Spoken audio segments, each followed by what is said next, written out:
Hello and welcome back to the channel, welcome back to another video. This one is transfer plans, where we will have a quick look at how I'm getting on in game week 19 so far, and then we'll have a look at my team for game week 20 and the future moves that I am thinking about making. So it's been a fantastic start to game week 19 for me. I'm on 70 points from just Sunday's games. I'm recording this before any of the Monday games and obviously before Arsenal-Brentford on Wednesday. So Verbruggen hasn't played yet for me. Lewis kept a clean sheet. If you've watched my team selection video from last week, you will know that I was considering selling Lewis. It was I had the chance between selling Fernandes and Mbeumo. I sold Fernandes, and then I had the chance between selling Lewis or selling Anderson. Now, I thought that Lewis would start, so I decided to keep him and I sold Anderson instead. Started Lewis, he kept a clean sheet. City really hadn't been great, and to be honest, they were quite lucky to keep a clean sheet against Leicester as well. But I get my 6 points from Lewis, which is nice. I brought in Munoz for Anderson. Obviously that hasn't gone that well. He got 2 points. He missed quite a big chance as well, so kind of a little bit unlucky, but can't complain. The rest of the team has been incredible. Trent Alexander-Arnold, 15 points. This is why we have him in our teams. This is why he's so expensive. 1 goal, clean sheet, 3 bonus points, I believe. So yeah, fantastic haul from him.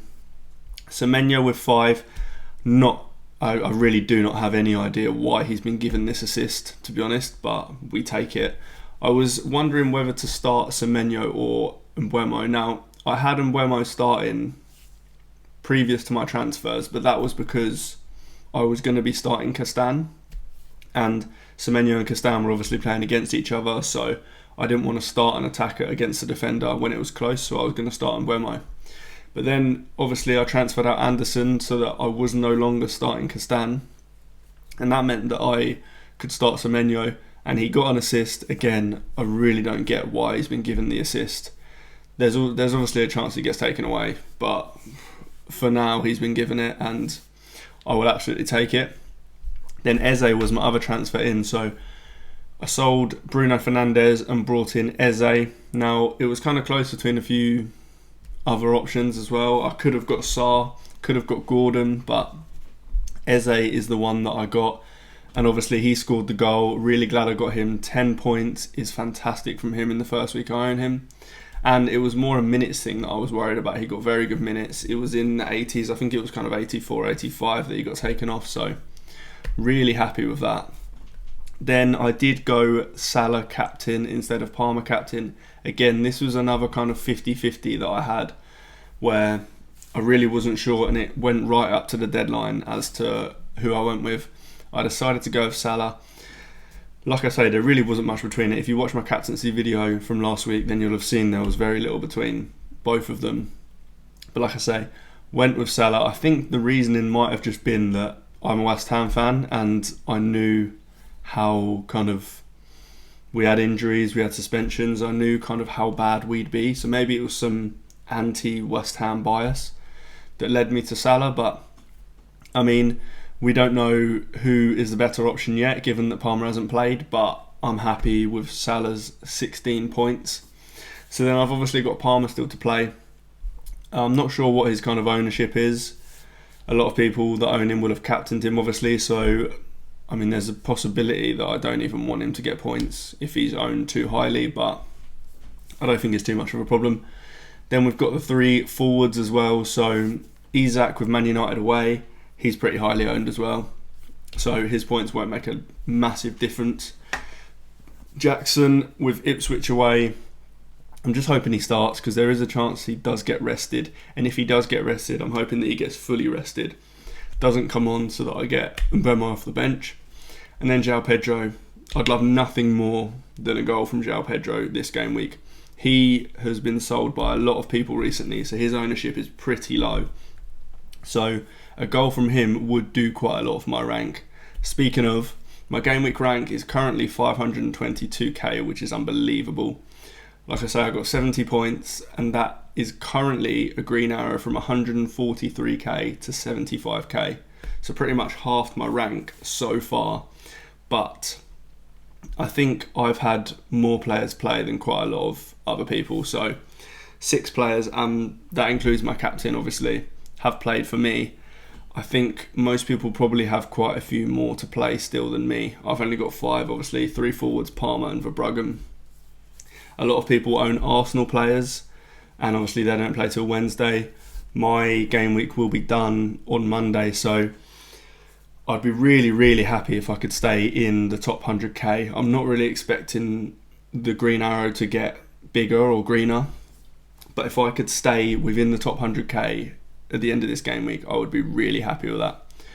So I obviously used 2 of my free transfers last week. I had 4, meaning that I banked 2 of them, and I've got 3 this week. So let's have a look at how I'm lined up and what moves I'm looking at.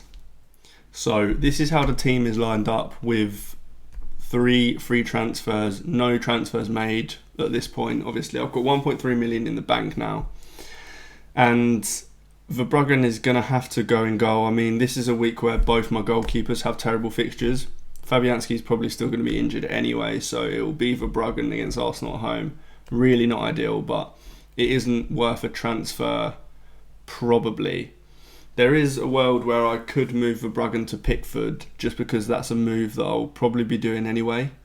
Given that Everton have a double game week in either game week 24 or game week 25, I will be making Verbruggen to Pickford as a move anyway. So one thing I do need to do is look at the fixtures between now and then, see whose is better, Brighton's or Everton's. The Everton defence is pretty good right now. I mean, it's not that much better a fixture for Everton. Obviously, you can see Mbeumo there plays Everton at home. So the fixture is Bournemouth away. Bournemouth are top 3 for XG this season out of all teams, only behind Chelsea and Liverpool. So I'm not really expecting a clean sheet from Pickford and Everton this week. And also, if I made that move, it would basically mean that I'm playing a defender against an attacker, whereas at the moment I don't have any Arsenal attackers, so a clean sheet would do wonders for me from Brighton, albeit it's probably quite unlikely. Then 3 defenders. See, this is where the move I made last week gets a little bit worse. So if I'd have sold Lewis last week, I'd have Anderson with Ipswich at home, Castan with Ipswich at home, and then Trent with Man United at home. That's obviously much better than, well, Anderson with Ipswich at home is probably better than Lewis with West Ham at home. However, I would be 5 points down right now, so I think I made the right choice. And yeah, I'll be playing Lewis with West Ham at home. It's not the end of the world if he doesn't play, although I think he'll start. We probably will get a little bit more information between now and the deadline anyway. If not, then it's not the end of the world if Hall or Munoz come on from the bench. Their fixtures aren't great. It's Chelsea at home and Tottenham away, but really not the end of the world. Castan has a great fixture with Ipswich at home, and Fulham seem to be playing this back 5 now, which is fantastic for Robinson and Castan, so I'm really glad I've got him. Man United at home for Trent. I'll play him in any fixture. Man United at home is a good fixture at the moment anyway, so don't need to say much about that. Salah has Man United at home as well. I haven't got the captaincy graphic on here at the moment. My guess is that I'll probably have it on Parma or potentially Mbeumo. But yeah, anyway, we'll get to that. Salah has Man United at home. That's fine. Eze has Chelsea at home. So for a defender, Chelsea is not the best fixture. But for an attacker, I don't mind it too much. Chelsea defence isn't the best by any means. And Palace are kind of quite good in attack at the moment. So I'm fine with that. It's not an ideal fixture, but the 2 after this are unbelievable for Palace. Then we've got Semenyo with Everton at home. Talked about him a little bit, but the Everton defence is kind of good. So I'm not expecting like loads of points, but I think this is a fine fixture to be playing him in. Parma, Crystal Palace away, obviously same fixture, so I'm clearly hoping for goals in that fixture. I've got Eze, Parma and Jackson all playing, so if it's like a 2-2 draw or something, I'll be quite happy. Then Mbeumo has Southampton away. Now, he is one player that I'm looking at moving on soon, obviously not this week because he's got Southampton, but once we've talked through the rest of my team, I'll go through my potential future moves surrounding him. Then we've got João Pedro with Arsenal at home, first bench. So there is a world where I could play João Pedro, but he probably does have the worst fixture out of all of my team. And then the rest of the bench we've talked about. I've got Jackson with Crystal Palace away and Isak with Tottenham away. Tottenham away is a great fixture for Isak. Their defence is an absolute mess right now, so I'm hoping for some points from Isak. He's potentially even a captain option this week. I think my captaincy will probably be on Palmer or on Mbeumo. Salah is obviously an option with Man United at home, and Isak is probably a differential option as well. This week, I don't think I'll be making any transfers. I've got 3 free transfers and I've got 1.3 million in the bank. Like I mentioned, it would probably only be Verbruggen to Pickford, but it probably doesn't seem worth it this week. So I'll likely roll to 4 free transfers. But then in game week 21, what I'm looking at is, this is going to sound like a stupid transfer, but hear me out. Probably Mbeumo to Bruno Fernandes. Now, I know that sounds silly because I sold Bruno Fernandes last week, but there is some logic to it, so let's talk about it.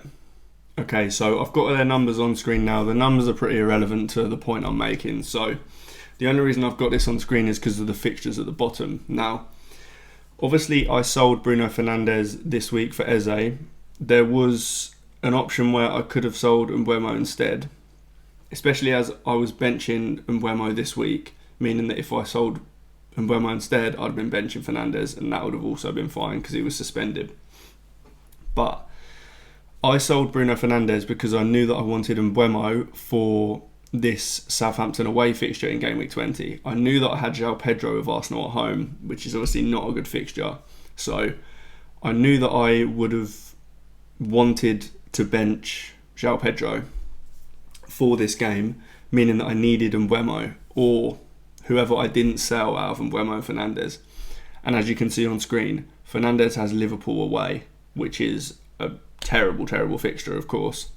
So my thinking here was that, and it mattered how many free transfers I had as well. So I had 4 free transfers, and I don't really have any other transfer plans up until the double game week. So I am in a position where I've got quite a lot of transfers, more than potentially most people, with not that much to do with them. So my thinking was, I'll keep Mbeumo, bench him in Game Week 19, obviously, as I have, and then I've got Mbeumo for Game Week 20, Southampton away. Then what I can do is move Mbeumo to Bruno Fernandes for Game Week 21, and as you can see, Bruno Fernandes has Southampton at home, then Brighton at home, and at the same time, Mbeumo has Man City at home and Liverpool at home. So I get the Southampton fixture for Mbeumo, then I move Mbeumo for his bad fixtures to Bruno Fernandes. I get Southampton at home, I get Brighton at home. I think the next fixtures after that are Fulham, Crystal Palace and Tottenham. So all pretty good fixtures, not that bad, especially not as bad as Man City at home, Liverpool at home. Now, if I had kind of 1 free transfer spare or not many free transfers at all, then I probably would have sold Mbeumo last week, just taking it on the chin that I missed the Southampton game to save myself a transfer. But knowing that I kind of have 3 free transfers at the moment, I can probably roll this week. Obviously things can pop up and you can't really account for them, but I don't have any other planned moves until the double game week, whenever that is, where I can jump on Everton players, I can get 1 more Liverpool player as well. So my thinking was, I've got enough transfers to kind of move between these guys. So sell Fernandes, keep Mbeumo for 2 weeks, then move Mbeumo to Fernandes. I can even, Mbeumo's fixtures get a bit better from Game Week 24. I can even make the switch back if I want to, but I probably won't need to do that. So that is my future plan, is to roll this week and then Mbeumo to Bruno Fernandes in Game Week 21. That means that I then will have 4 free transfers again, and that's when I will start getting in Everton players and an extra Liverpool player, so that I'm stacked on those guys for their double game week. So that is all for this one. If you like the video, do hit like, do subscribe, and I'll see you in the next one.